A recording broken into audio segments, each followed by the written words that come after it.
morning, afternoon, or evening, wherever you're at, ladies and gents. I am Kura Isagami, your resident tinkerer and Medarotter, and this is the Medarot News Network, bringing you all the latest developments and happenings with our favorite pet fighting robot series. Now, thankfully, at the end of March, it does look like we're going to be slowing things down just a little bit. No real time-consuming or time-sensitive events to go on. No limited collabs that were announced, nothing huge that's going to require really big, heavy resource sink, which I honestly believe will be something very greatly welcomed by the community as a kind of a rest and respite period to kind of recoup and kind of work on some other things that they had to put to the wayside. But despite this, we actually do have not one but two brand new models joining the game, one of which actually is not just a spotlight, which means it will be available pretty much any time after this week, but is also an Orimeda Winner, one of three that was announced a few months back. So it is going to be a rather exciting week this week all the same, as we specialize in a lot of yokai or mythical legend type designs, as you see here. That being said, let's go ahead and jump right in and start hunting some yokai with the gacha banners. The first of which, and the two highlighting models we have this week, highlighting and spearheading this week, is NRR0 Hell Magnet, with a kit of Giga Gatling, Cross Shock, Meteor, Multi-Legs, and the leg ability of Adversity. Now, it is worth noting that this version of Cross Shock will be the first conventional and permanently available version of it that is not on a collab model, since it did release initially on Unit 2 from the EVA collab. Behind him, we also have the introduction of the Orimeda design ZBD0 Dead Dog, with a kit of Confusion, Double Sacrifice, Biped Legs, and the leg ability of Shape Memory. Now, it is also worth noting that Dead Dog here actually is a rather unique little fellow here, as derpy and cute as it is, in the fact it's actually packing both versions of Sacrifice, both shooting and melee versions. So you'll have pretty much cream of the crop that you can pick up between the two of those, and then you can use Shape Memory to bring them back after you use both versions.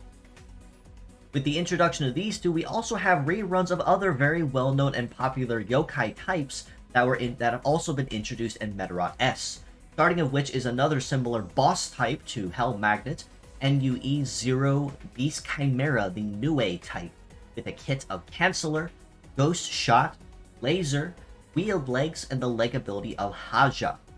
Behind him, we have the Kitsune type KYB0 Kokono Elegy, with a kit of Confusion, Flame, Level Drain, Multi-Legs, and the leg ability of Charm. And then last but not least, one of the original yokai types from the days of Medarot's very beginnings back in 97, the RW0 Crow Tengu, with a kit of Gatling, Double Tornado, Light Legs, and the leg ability of Climber. Now, there are a lot of gacha banners going live this week, and although they all are, even though they all are fantastic bots, and you really can't ever go wrong depending on which one you go after, I really have to say, if none of these models particularly appeal to you, you could honestly take this as a rest week as well, not really pull for anything and just save on resources. But again, all the models present here do have something between all of them that's worth going after. I would, however, recommend exercising caution against pulling for Dead Dog initially, given the fact that he was announced and confirmed to be a Spotlight banner, which means aside from his own personal banner, which is just him with a boosted rate, he will be joining the permanent pool going forward and pretty much be available at any time from any other banner he's pulled from. Anyone else though? Hell Magnet, Beast Chimera, Kokono Elegy, Crow Tengu, I'd say it's open game based on who you want or who you feel you need parts for. But all of them are fantastic and well-rounded, and you really can't ever go wrong with any one that you pick. With the Fierce Battles we have this week, we are again maintaining the trend of yokai and a faithful man's best friend, with a spearheading Fierce Battle of DOG0 Cyan Dog, the OG dog type, with a kit of Triple Rifle, Biped Legs, and the leg ability of Clairvoyance. Behind him, we have KAP01 Kappa Lord, another very well-known model from the early days of Medarot 2, with a kit of Beam, Double Anti-C, Sea Legs, and the leg ability of Forester. And then last but not least, another somewhat well-known model, but also very largely forgotten through the years, is SKD0 Sagoto, the other Kappa type, with a kit of Beam, Double Hold, biped legs and the leg ability of Captor.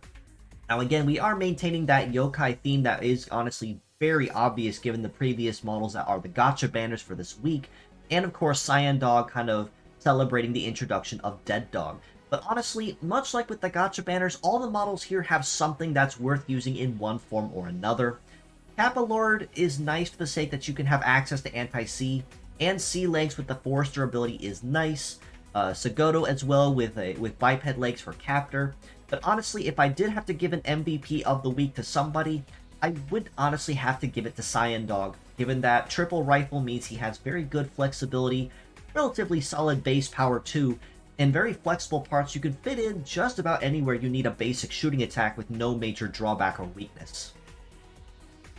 Now, continue with the yokai theme we do also have the return of special daily challenges. Now, compared to regular daily missions, which are simply things that you do through the day, such as complete missions, use a leg part a certain amount of times, or so on, special daily missions like challenges are basically the exact same thing, but the difference is you have an opportunity to earn more ruby shards than your traditional standard daily missions, and you have the opportunity to earn specialized tickets. I want to say these tickets are probably just permanent pool gacha tickets with some extra flair, but that is honestly yet to be determined. But again, these are honestly very easy to complete. Do PvP, change your BGM, paint a part, use a certain part a number of times. Really, really easy mission to complete. I really don't think anyone's going to have any issues completing these. But it is worth noting that it will be going live through this week, just so you can have a chance to stockpile on some extra ruby shards. In addition to that, we are also getting a special daily challenge dungeon through this next week as well, that can be challenged only once daily, but it essentially is a Yokai Hunter dungeon with an opportunity to earn even more specialized rewards alongside your daily missions and daily duties every week. No real confirmation on what is coming in this particular dungeon, but best of luck, and it should be a pretty easy thing to conquer that you could use to amass some extra materials and resources. Now, another really big piece of news that was announced was that at long last, we are finally getting another chapter in the story arc. Now, the main story has been kind of slept on for a pretty fair bit of time now, and has not been touched, so this is going to be something very exciting to look forward to, as we see the introduction of Ranunculus games, according to the story and what was announced, and see just where it takes our main heroes of Arase, Hisaki, and Cross, going forward as they see just what is going on and what has planned. But I greatly suspect that Hell Magnet will be introduced as well through this as the boss bot for the chapter, and round it out and end it for good. And last but not least, the other major piece of news we got is that we did get a highlight and sneak peek into the online exhibition skins that you can earn for participating. This week, they're highlighting 2 gacha bots and a fierce battle bot, as it seems to be a trend they're going for, which honestly I do really appreciate, given the fact that they are giving more love and appreciation towards the bots that are very largely slept on or forgotten, to kind of bring some more light and appreciation to them. But this month, through the month of April, we have opportunity to earn a retro rustic style parallel deuce, a cooked beef Kodo Yoishi Mofuri, and a Sakura Petals Charged Seeds. Now, Charged Seeds is a fierce battle, which means we very likely will see him sooner or later for people that want to collect this skin or go after it. Whereas Beef and Deuce are both gacha models, which means if you don't have the parts, you can still collect the skins, you just won't be able to use them until you have parts respective to them. On the community front, we are still always looking for translators to assist us with any endeavors or projects we're working on, such as the Medarot 3 or the Reloaded manga translation projects. Now, as of last night, I did see confirmation in a milestone celebration that the translation progress through Medarot 3 is officially 50% completed. That means we're making some incredible leaps and bounds in seeing that game completed, and efforts have already been made to start working on Medarot 4 and start the decompiling process to get the translation and text work done. But we are still always in need of extra hands and some volunteers to help see these projects to completion. So if you are knowledgeable in coding or cleaning or Japanese and have some time on your hands, we are more than appreciative of any efforts that you'd be willing to provide so we can help see these projects to be done. because we also would love to start working on Medarot 5, Medarot Navi, or even currently even looking at the original Medarot 2, just for the sake of completion and having them all done as a set. Now for the weekly art highlights here on the MNN, naturally with the release of an Orimeda, a lot of art from the original artist has been cycling around, and honestly, out of all the 3 models we got in the Orimeda contest, I have to say Dead Dog is probably my favorite.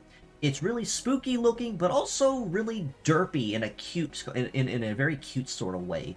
So very interesting to see the 3D model turnaround for this design, and congratulations to the winner on that, which you see here, Twitter user MNK who was the original artist and creator for Dead Dog. You can also see this piece here by my buddy Mono at Mono0, also on Twitter, highlighting a very well-known and well-loved chameleon type to celebrate the release of the episode he starred in the anime that did go live this week and air on the official Medarot channel. So if you'd like to see that, you can see that pretty much anytime you want through this week on their channel.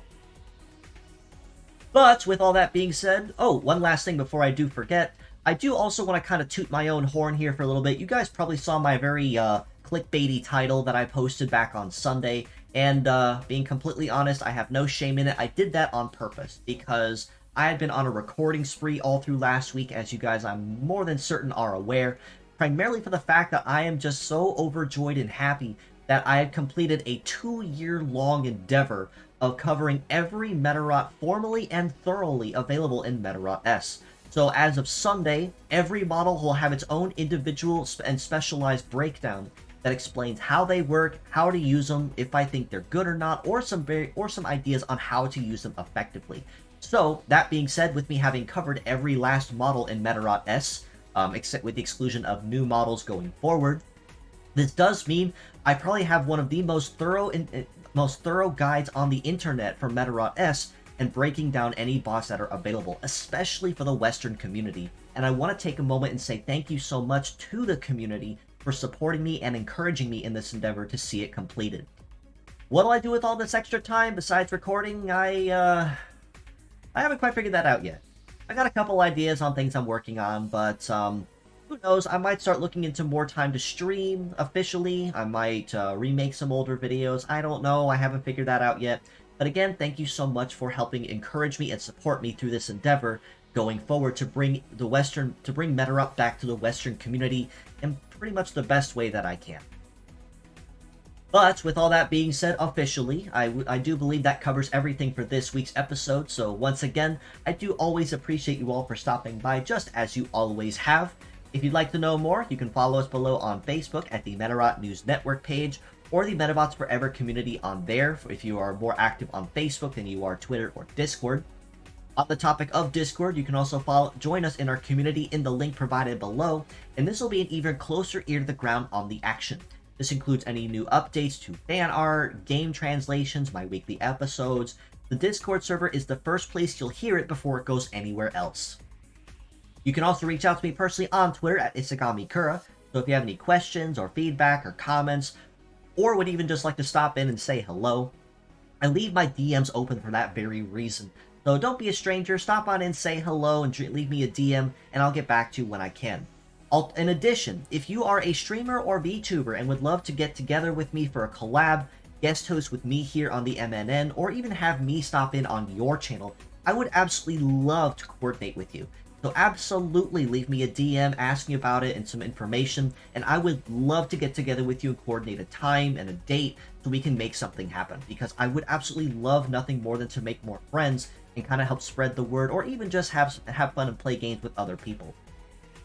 In addition to that, definitely give these wonderful people a follow as well on Twitter. Of course, I do have to highlight Dead Dog's artist here, MNK Shiki, and congratulations to you as well, not just for your design winning the contest, but also for getting to see the official 3D design and officially introduced in Medarot S. You also give this page in particular here at Row Battle Cup Meta. It's a page I found relatively recently, but apparently what they really like to do is host a lot of online exhibition events using the online PvP. So definitely really nice to see a lot of activity there and encouraging more interactivity with the community. And I'm definitely looking forward to seeing more information from that. But with all that being said, I do appreciate you all for stopping by, just as you always have. And until next time, this is your host, Kura Isagami of the Medarot News Network, signing out.